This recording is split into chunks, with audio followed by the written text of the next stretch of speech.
तो बच्चों आज हम लोग पढ़ने जा रहे हैं रिप्रोडक्शन इन एनिमल, जो कि बहुत ही इंटरेस्टिंग चैप्टर है।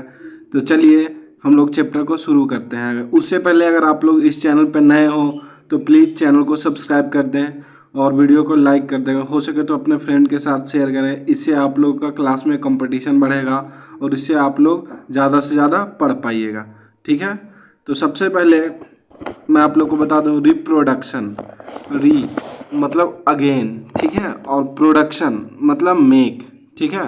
तो अगेन मेक, अब हम लोग रिप्रोडक्शन को कैसे डिफाइन कर सकते हैं, तो हम लोग रिप्रोडक्शन को डिफाइन करेंगे a biological process in which an organism give rise to young ones offspring similar to itself. यह एक बायोलॉजिकल प्रोसेस है जिसमें एक ऑर्गेनिज्म अपने जैसा ही बच्चे को जन्म देता है। ऑफस्प्रिंग मतलब बच्चा, ठीक है।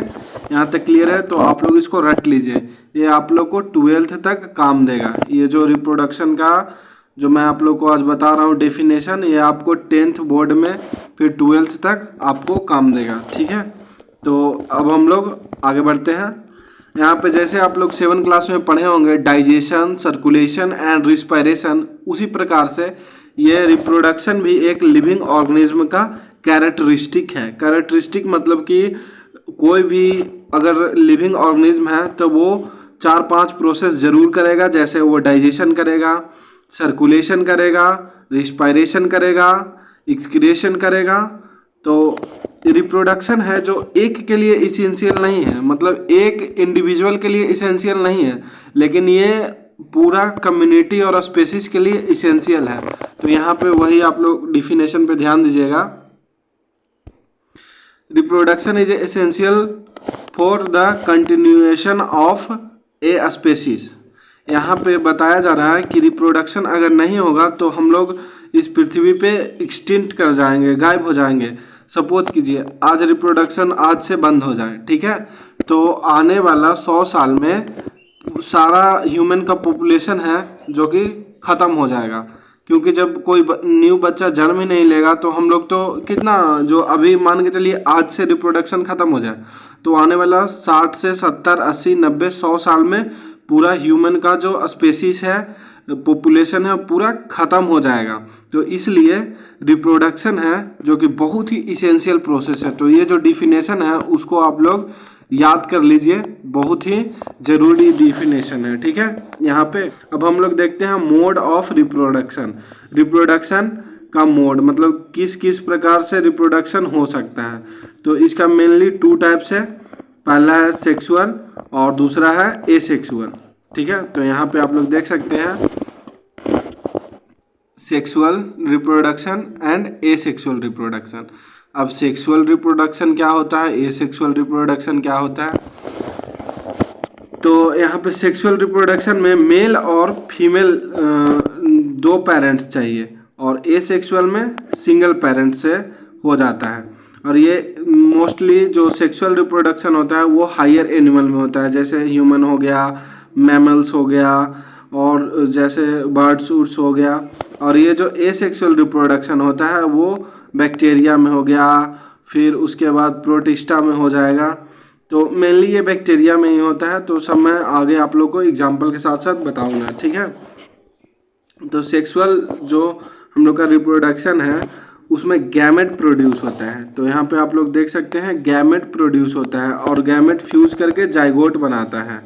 और एनिमल में जो हम लोग का सेक्सुअल रिप्रोडक्शन होता है उसमें मेल और फीमेल 2 पेरेंट्स चाहिए और उसमें एसेक्सुअल में सिर्फ एक ही पेरेंट्स चाहिए होता है। उसी से उसका पूरा जो है न्यू स्पेसीज का फॉर्मेशन हो जाता है, ठीक है। वो मैं आप लोग को आगे बताऊंगा। यहाँ तक ये क्लियर है। This type of reproduction beginnings for the fusion of male and female gametes is called sexual reproduction. तो ये सेक्सुअल रिप्रोडक्शन का यहाँ पे डिफिनेशन है। A types of reproduction beginnings from fusion of male and female gametes is called sexual reproduction. तो आप लोग यहाँ से इसको हाईलाइट कर लें, fusion of male and female gametes. तो मेल गैमेट्स क्या होता है, मेल गैमेट्स होता है स्पर्म एंड फीमेल गैमेट्स क्या होता है, ओवा। ओवा या फिर एग उसको बोल सकते हैं। अब हम लोग आगे देखते हैं, ठीक है। अब मेल रिप्रोडक्टिव पार्ट, मेल मतलब कि बॉयज़ लोग हो गया, डॉग्स हो गया, ये सब मेल्स हैं, और फीमेल्स गर्ल्स हो गई, वुमेन्स हो गई, विच हो गई, और बहुत सारा मतलब जो फीमेल है उसका मैं एग्जांपल आगे आप लोग को दूंगा। तो देखिए अब हम लोग देखेंगे मेल रिप्रोडक्टिव ऑर्गन, मतलब मेल रिप्रोडक्टिव ऑर्गन क्या क्या है। तो इसमें सबसे पहले आ जाता है टेस्टिस, और सिंगल को बोलते हैं टेस्टिस, ठीक है। जनरली लोग गलत बोलते हैं, तो आप लोग ये चीज़ का ध्यान रखें। और जो टेस्टिस होता है वो पेयर में होता है, मतलब कि 2 होता है, और सिंगल को बोलते हैं testis. 2 sperm ducts and A penis, 2 sperm duct होता है जिसको हम लोग वास्ट डिफरेंशिया बोलते हैं, और एक पेनिस होता है, और होता है बहुत सारा, लेकिन आप लोग को बुक में उतना डिटेल नहीं दिया है तो हम लोग उतना डिटेल में नहीं जाएंगे। जब भी एक बार गैमेट का फॉर्मेशन होता है, जो कि स्पर्म जिसको बोला जाता है, एक बार जब भी कोई क्वाइट्स करता है या सेक्स करता है तो मिलियंस ऑफ स्पर्म है जो वजाइना में जाता है, ठीक है। वो सब डिटेल में आप लोगों को आगे बताऊंगा। तो यहाँ पे एक बार में टेस्टिस में स्पर्म का फॉर्मेशन होता है, यही चीज़ बता रहा है। एक बार में मिलियंस ऑफ स्पर्म प्रोड्यूस होता है, और एक स्पर्म को मेच्योर होने में 61 डेज लगता है, ठीक है। तो आप अपना स्पर्म वेस्ट ना करें, अगर करते हैं तो। देखिए अब यहाँ पे इसका डायग्राम है, तो देख सकते हैं ये है हम लोग का टेस्टिस, ठीक है। और टेस्टिस के जगह पे एक चीज़ आप लोग लिख लीजिए, primary sex organ, primary sex organ. यहाँ जो टेस्टिस लिखा हुआ है, टेस्टिस को लिख लीजिए प्राइमरी सेक्स ऑर्गन। ये हो गया पेनिस जो कि सेकेंडरी सेक्स ऑर्गन हो जाता है, और ये हो गया स्पर्म डक्ट जिसको हम लोग वास्ट डिफरेंस बोलते हैं। यहाँ पे ये जो है पाइप उसको यूरेथ्रा बोलते हैं। ये हो गया हम लोग का यूरिनरी ब्लैडर, ये हो गया यूरेटर, ठीक है। और ये टेस्टिस तो होंगे। यहाँ पे ग्लैंड रहता है, प्रोस्टेट ग्लैंड, उतना डिटेल में हम लोग को नहीं जाना है। और देखिए टेस्टिस में ही स्पर्म का फॉर्मेशन होता है, और स्पर्म को हम लोग बोलते हैं मेल गैमेट। तो इतना आप लोग को याद रखना है कि स्पर्म होता है मेल गैमेट और ओवा होता है फीमेल गैमेट। और स्पर्म का फॉर्मेशन कहाँ पे होता है, तो वो होता है टेस्टिस में, ठीक है। इसको आप लोग जरूर से याद कर लें, प्राइमरी सेक्स ऑर्गन टेस्टिस, और स्पर्म का फॉर्मेशन भी टेस्टिस में होता है।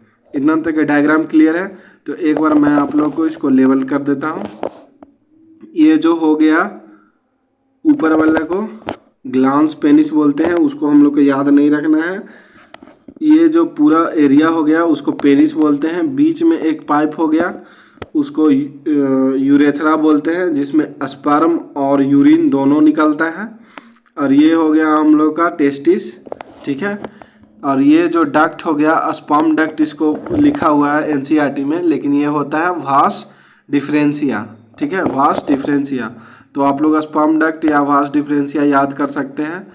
और उसके बाद अब हम लोग आगे बढ़ते हैं। हम लोग का मेल रिप्रोडक्टिव ऑर्गन क्लियर हो गया, ठीक है। अब हम लोग देख लेते हैं स्पर्म के बारे में। स्पर्म का फॉर्मेशन कहाँ होता है, आप लोग वीडियो पॉज करके कमेंट करें। स्पर्म का फॉर्मेशन होता है टेस्टिस में, ठीक है। और टेस्टिस 2 रहता है, मतलब 1 पेयर रहता है। टेस्टिस 1 पेयर रहता है, पेनिस 1 रहता है। पेयर मतलब 2 होता है, ठीक है, तो कंफ्यूज नहीं होना है। तो यहाँ पे अब हम लोग देखेंगे स्पर्म। स्पर्म सिंगल सेल होता है, यूजुअली सेल कंपोनेंट से बना होता है, ठीक है। आगे वाला पार्ट्स को हेड बोला जाता है। यहाँ पे एक्रोजोम होता है, इसको एक्रोजोम बोला जाता है, ठीक है। तो वो चीज़ आप लोग नहीं ध्यान देना है, आप लोग को ये हेड सिंपली याद कर लेना है। बीच वाला पार्ट को मिडिल पीस बोला जाता है, इसमें माइटोकॉन्ड्रिया होता है, power house of the cell. और ये जो टेल होता है वो उसको तैरने में मदद करता है, फ्लैजिलेट इससे होता है, ठीक है। अगर ये टेल नहीं रहेगा तो वो ऐसे ऐसे तैर के आगे नहीं जाएगा, क्योंकि उसको बहुत लंबा सफ़र तय करना होता है। एक बार में मिलियंस ऑफ स्पर्म्स निकलते हैं, एक इजैकुलेशन में मिलियंस ऑफ स्पर्म निकलते हैं। और ये है स्पर्म का पिक्चर, तो आप लोग देख लीजिए और याद कर लीजिए। हेड, मिडिल पीस, टेल, ठीक है, ये हो गया हम लोग का ह्यूमन स्पर्म। अब हम लोग देखेंगे फीमेल रिप्रोडक्टिव ऑर्गन। तो फीमेल रिप्रोडक्टिव ऑर्गन में क्या हो गया, ओवरी हो गया, ओविडक्ट हो गया, फॉलोपियन ट्यूब जिसको बोलते हैं, यूटेरस हो गया।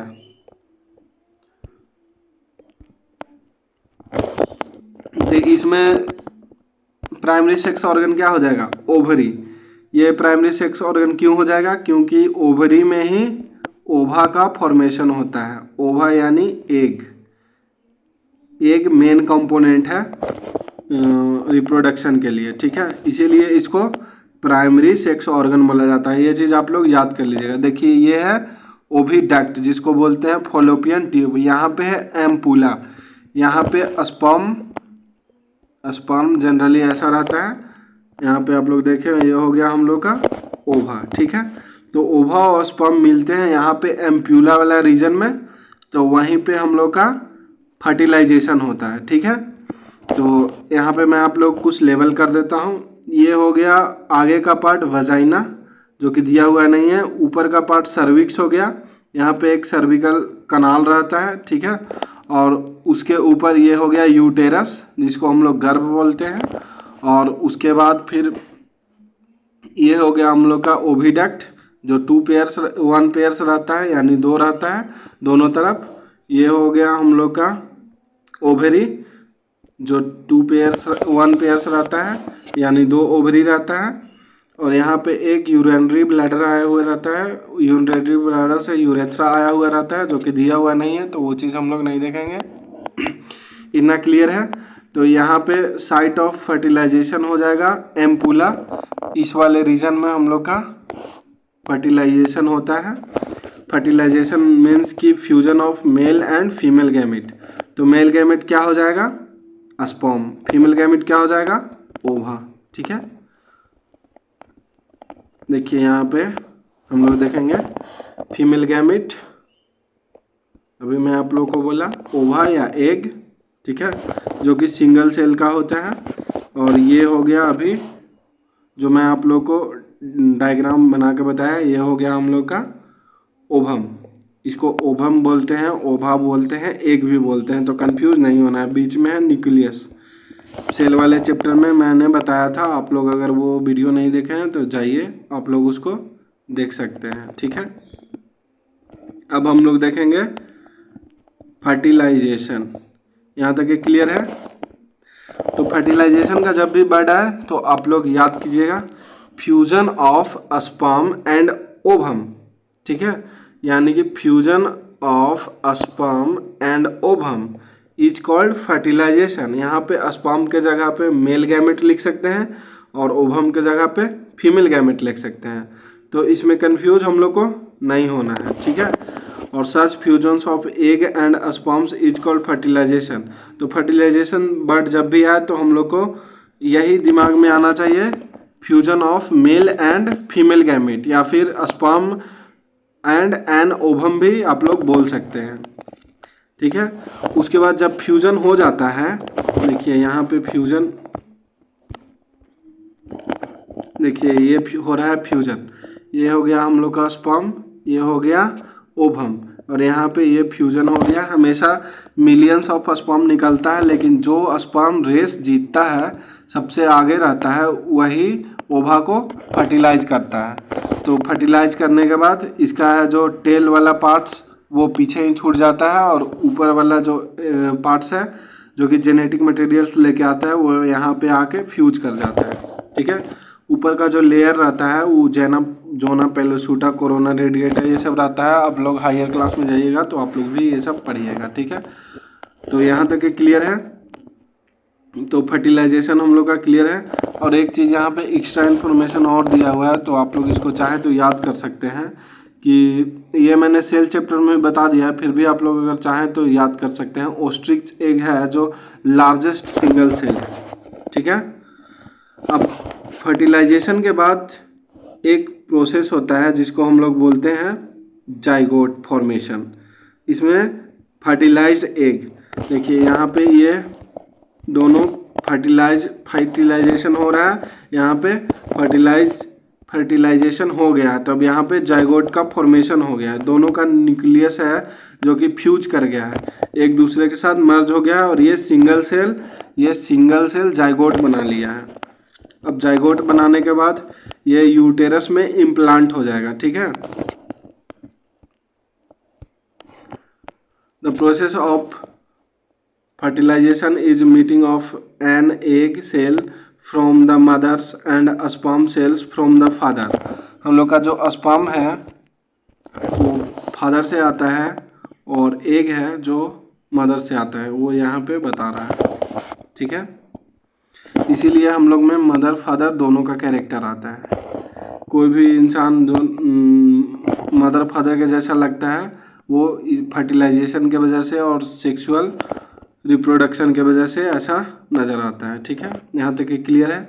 अब फर्टिलाइजेशन 2 टाइप्स के हो सकता है, एक इंटरनल फर्टिलाइजेशन और एक एक्सटर्नल फर्टिलाइजेशन। अब इंटरनल फर्टिलाइजेशन क्या होता है? Fertilisation which take place inside the female body is called internal fertilisation. जब कोई भी फर्टिलाइजेशन फीमेल बॉडी के अंदर होगा तो उसको बोला जाता है इंटरनल फर्टिलाइजेशन। इसको सिंपली हम लोग ऐसे रिलेट कर सकते हैं, इंटर मतलब अंदर, इंटरनल मतलब बॉडी के अंदर, ठीक है। इस तरह से अगर चीज़ों को रिलेट कीजिएगा तो याद करने का ज़रूरत नहीं पड़ेगा। जैसे ही इंटरनल टर्म आएगा अपने ब्रेन में वो सर्कुलेट होने लगेगा।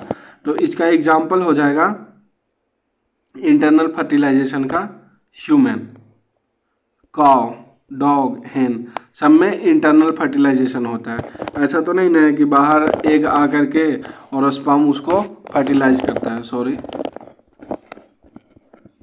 ने जा रहे हैं IVF, ठीक है। इसका मतलब होता है इन विट्रो फर्टिलाइजेशन। आप इसके बारे में, टेस्ट ट्यूब बेबी के बारे में तो सुने ही होंगे। बहुत सारे लोग है जैसे कि प्रियंका चोपड़ा, वो टेस्ट ट्यूब बेबी की है। तो इन विट्रो फर्टिलाइजेशन और दूसरा टर्म होता है इन वीवो फर्टिलाइजेशन। तो उसको इन वीवो, एक सेकेंड, इसको IVF बोला जाता है, इन विट्रो फर्टिलाइजेशन, और उसको इन वीवो फर्टिलाइजेशन मतलब जो फर्टिलाइजेशन बॉडी के अंदर हो उसको इन वीवो बोला जाता है, जो बॉडी के बाहर हो उसको इन विट्रो फर्टिलाइजेशन बोला जाता है। तो जब भी विट्रो टर्म है यानी कि बाहर, वीवो मतलब अंदर, ठीक है। विट्रो मतलब बाहर, वीवो मतलब अंदर। इतना तक क्लियर है। जब भी ये टर्म आए तो समझ जाना कि जो फर्टिलाइजेशन हो रहा है मतलब मेल और फीमेल गैमेट का fusion of male and female gamete, male gamete sperm, female gamete ओवा, दोनों का फ्यूजन हो रहा है, वो टेस्ट ट्यूब में हो रहा है, तब उसको बोलेंगे इन विट्रो फर्टिलाइजेशन या फिर टेस्ट ट्यूब, ठीक है। और जो बॉडी के अंदर हो रहा है उसको हम लोग बोलेंगे in vivo fertilisation. In vivo fertilisation term आप लोग को सुनने में नहीं आया होगा क्योंकि जनरली ये बहुत हायर क्लास मतलब कि BSc का टर्म है। आपको 12th में भी इन वीवो फर्टिलाइजेशन का मतलब टर्म नहीं, जनरली टीचर लोग नहीं बताते हैं। तो चलिए अब हम लोग आगे पढ़ते हैं एक्सटर्नल फर्टिलाइजेशन। अब एक्सटर्नल फर्टिलाइजेशन क्या होता है? एक्सटर्नल फर्टिलाइजेशन में इसको भी हम लोग इंक्लूड कर सकते हैं, लेकिन ये IVF है, ये टर्म चेंज हो जाता है। ऐसे एनिमल जो अपना एग को रिलीज करते हैं पानी में, जैसे कि हम लोग का हो गया फ्रॉग अपना एग रिलीज कर देता है, और ये जो फीमेल फ्रॉग होती है वो एग रिलीज कर देती है, और मेल फ्रॉग स्पर्म रिलीज करता है। स्पर्म इस पे स्प्रे करता है और दोनों मिक्स होकर के बनाता है जाइगोट। उससे फिर टैडपोल का फॉर्मेशन होता है और टैडपोल के बाद फिर उसका अडल्ट बनता है, ठीक है। इतना क्लियर हो गया। तो आप लोग यहाँ पे देख सकते हैं एक्सटर्नल फर्टिलाइजेशन का definition. Fertilisation take place outside the body, इसको याद कर लेना है, outside the body of the female, female के बॉडी के बाहर की तरफ जो फर्टिलाइजेशन हो उसको बोलते हैं एक्सटर्नल फर्टिलाइजेशन। एक्सटर्नल टर्म से आप लोग खुद समझ जाइएगा कि बॉडी से बाहर, ठीक है, बॉडी से बाहर जो फर्टिलाइजेशन होता है उसको हम लोग बोलते हैं एक्सटर्नल फर्टिलाइजेशन। ये जनरली एम्फीबियंस में होता है और इसका एग्जाम्पल है फ्रॉग। ठीक है, अब हम लोग आगे बढ़ते हैं।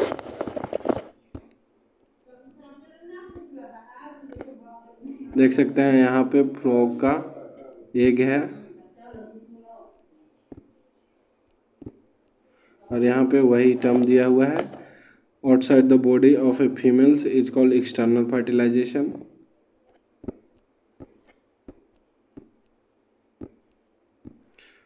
यहाँ पे यूटेरस का और ओवरी का, जाइगोट का, एम्ब्रियो का, ओवल्यूशन सारा कुछ दिया हुआ है। तो ये टर्म मैं आप लोग को बता देता हूँ। ये हो गया ओवरी जो कि प्राइमरी सेक्स ऑर्गन है, और यहाँ पे जो आप लोग को छोटा छोटा नज़र आ रहा है ये सब फॉलिकिल है। फॉलिकिल यही आगे चल के डेवलप हो गए, इसको बोलते हैं oocyte, इसको बोलते हैं प्राइमरी oocyte, इसको बोलते हैं सेकेंडरी oocyte। सेकेंडरी oocytes यहाँ पे आकर के फर्टिलाइज करता है स्पर्म से। ठीक है, यहाँ पे स्पर्म आएगा, स्पर्म यहाँ से जाते हुए वजाइना से जाते हुए, वजाइना से जाते हुए सर्विक्स, सर्विक्स से जाते हुए यूटेरस, यूटेरस से जाते हुए यहाँ पे फलोपियन ट्यूब, फलोपियन ट्यूब से एम्पूला, एम्पूला पे आके यहाँ से हम लोग जो है ओभा ये रिलीज होता है, और यहाँ पे एक एम्पूला होता है, उस वहाँ पे 24 आवर्स के लिए लाइव रहता है। ठीक है, इसका लाइफ होता है, ओभा का लाइफ होता है 24 आवर, और स्पर्म का लाइफ होता है 3 डेज। इसको आप लोग चाहें तो याद कर सकते हैं, और ये उतना इम्पोर्टेंट नहीं है, अगर आप लोग चाहें तो इसको याद कर सकते हैं। स्पर्म का लाइफ होता है 3 डेज और ओभा का लाइफ होता है 24 आवर। ठीक है, तो जब भी यहाँ से फॉलिकल डेवलप हो करके यहाँ पे एम्पूला में आता है, यहीं पे फर्टिलाइजेशन होता है। अगर स्पर्म इधर से आया तो फर्टिलाइजेशन होगा। ये ओवरी 2 रहता है। ठीक है, ये जो ओवरी हो गया ये 2 रहता है, एक लेफ्ट साइड रहता है, एक राइट साइड रहता है। तो 1 मंथ इसमें फॉलिकल डेवलप होता है, नेक्स्ट मंथ राइट में होगा, तो नेक्स्ट मंथ लेफ्ट में होगा। इसी प्रकार से ये तो स्टोरी हो गया कि अगर उधर से स्पर्म आया तो यहाँ पे फर्टिलाइजेशन हो जाएगा और जाइगोट का फॉर्मेशन हो जाएगा।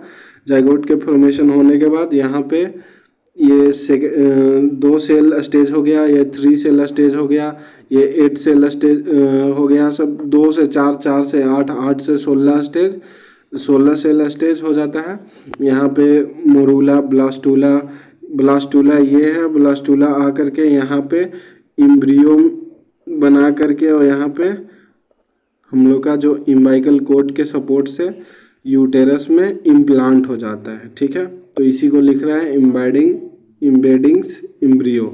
तो ये जो एम्ब्रियो है, एम्ब्रियो वही होता है जाइगोट आगे चल के, जब ये ब्लास्टूला सेल स्टेज के बाद जाता है तो इसको जनरली हम लोग नाम दे देते हैं एम्ब्रियो। ठीक है, जाइगोट के बाद मोरूला, ब्लास्टूला, सेल स्टेज आता है। ये सब आप लोग को हायर क्लास में पढ़ना है। यहाँ पे बस इतना याद रखना है कि जाइगोट के बाद हम लोग का एम्ब्रियो आ जाता है। ये सब जो स्टेज है उसको भुला जाना है। ठीक है, यहाँ पे डायरेक्ट जाइगोट से एम्ब्रियो। जाइगोट जब भी टर्म्स आए तो एक चीज़ याद रखना है कि जाइगोट सिंगल सेल स्टेज होता है और एम्ब्रियो मल्टी सेल स्टेज होता है। मल्टी सेल और सिंगल सेल तो आप लोग समझते ही होंगे, तो यहाँ तक ये क्लियर है। जब ओवा निकलता है तो उस प्रोसेस को बोलते हैं हम लोग ओवल्यूशन। ऐसा एक भी टर्म्स नहीं है जो मैं आप लोग को छोड़ रहा हूँ। ठीक है, तो देखिए यहाँ पे जो डेवलपिंग एम्ब्रियो है जो यहाँ पे अटैच हो गया है यूटेरस के वाल में, यूटेरस वाल में अटैच हो गया है। इसके बाद धीरे धीरे मैच्योर होते हैं। उसके बाद फिर सबसे पहले ऑर्गन्स हार्ट बनता है, उसके बाद लिम्स बनता है, उसके बाद डिजिट्स बनता है। ये सब आप लोग हायर क्लास में जाइएगा तो पढ़िएगा। ठीक है, ये सब हम लोग का जो इवेंट हो रहा है वो पोस्ट फर्टिलाइजेशन इवेंट हो रहा है। पोस्ट फर्टिलाइजेशन इवेंट्स मतलब कि पोस्ट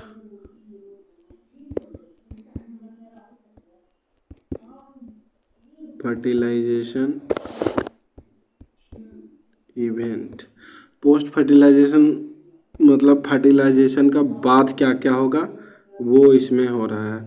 फर्टिलाइजेशन मतलब fusion of male and female gamete. Mail and female gamete का फ्यूज होने के बाद बनाता है जाइगोट। जाइगोट के बाद बनाता है इम्ब्रियो। इम्ब्रियो आकर के यूटेरस में इम्प्लांट हो जाता है।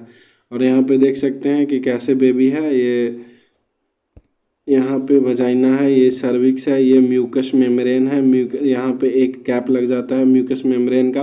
किसी किसी में जो यही कैप खुल जाता है तो मतलब बेबी टाइम से पहले डिलीवर हो जाता है। ठीक है, और ये जो डेवलपमेंट है उसको हम लोग इंटरनल फर्टिलाइजेशन बोलते हैं। वीवी पेरस एंड ओवी पेरस। ओवी जब भी वीवी पेरस एंड ओवी पेरस जब भी वीवी टर्म्स है इसका मतलब कि बच्चा देता हो। ठीक है, सिंपली याद रखना है कि जो वीवी पेरस है वो बच्चा देता है एंड ओवी पेरस है जो कि एग देता है। ठीक है, तो the animals which give birth to young ones are called viviparous. तो वीवी पेरस क्या हो जाएगा, जितना भी मैमल्स है, मैमल्स में क्या क्या हो जाएगा, मैमल्स में हो जाएगा हम लोग का एलिफेंट, मैन, मैन में फीमेल वोमेन, मैन नहीं होगा वोमेन होगा यहाँ पे, वोमेन, डॉग, और जितना भी मैमल्स हो जाएगा सारा हम लोग का हो जाएगा वीवी पेरस। और सिंपली आप लोग वीवी पेरस का एग्जांपल के लिए जिसका भी एक्सटर्नल ईयर मतलब जिसका भी बाहर कान दिखे वो समझ जाइए कि हम लोग का है वीवी पेरस। और जिसका कान बाहर नहीं दिखे वो हो गया ओवी पेरस।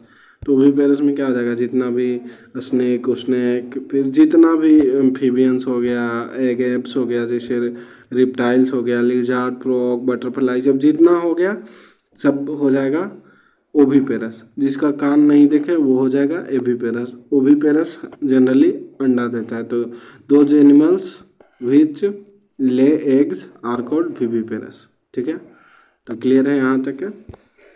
ओवी पेरस वीवी पेरस में कंफ्यूजन नहीं होगा।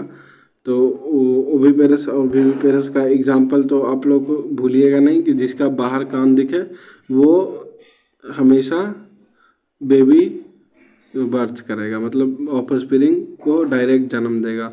और जिसका बाहर कान नहीं दिखे वो अंडा देगा। ठीक है, इतना क्लियर हो गया। अब हम लोग आगे चलते हैं। यंग वंस एंड एडल्ट्स, यहाँ पे कुछ दिया हुआ है कि मेटामॉर्फोसिस टर्म्स है। ठीक है, मेटामॉर्फोसिस क्या होता है और ये सब मेटामॉर्फोसिस में ही है। मेटामॉर्फोसिस के बाद फिर मैं आप लोगों को यंग वंस टू एडल्ट्स वाला बता दूंगा। तो मेटामॉर्फोसिस में हम लोग का होता है formation of different body parts. जितना भी body parts different body parts का फॉर्मेशन होता है उसको हम लोग बोलते हैं मेटामॉर्फोसिस। तो सिल्क वॉर्म में सबसे पहले एग होता है, अंडा देता है, उसके बाद लार्वा। इसमें डायरेक्ट डेवलपमेंट नहीं होता है, इनडायरेक्ट डेवलपमेंट होता है। लार्वा के बाद नेक्स्ट स्टेज आता है कैटरपिलर। कैटरपिलर के बाद आता है नेक्स्ट स्टेज पुपा। उसके बाद फिर आता है एडल्ट। सेम उसी प्रकार से हम लोग का इसमें एम्फीबियन में जो आ रहा है फ्रॉग, उसका भी सेम कंडीशन है, एग देता है, उसके बाद फिर टैडपोल हो गया जिसको लार्वल स्टेज बोलते हैं, उसके बाद फिर एडल्ट। इसमें डायरेक्ट डेवलपमेंट नहीं है। जैसे हम लोग मैन है, ठीक है, तो मैन में ऐसा नहीं है कि मैन है बेबी हम लोग का जो होता है फीमेल में, तो जो फीमेल है उसका बेबी किसी और के जैसा नज़र आता है। तो देखिए यहाँ पे है ईयरली टैडपोल, सॉरी, देखिए ईयरली टैडपोल कैसा नज़र आ रहा है, मछली के जैसा नज़र आता है। उसके बाद फिर लेट टैडपोल में मछली के जैसा ही नज़र आता है लेकिन उसमें दो हाथ आ जाता है। उसके बाद फिर यंग बनता है।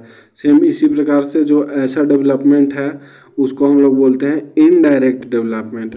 और डायरेक्ट डेवलपमेंट में हम लोग का हो गया मतलब डॉग, फीमेल, जितना भी मैमल है लगभग वो डायरेक्ट डेवलपमेंट करता है, ठीक है।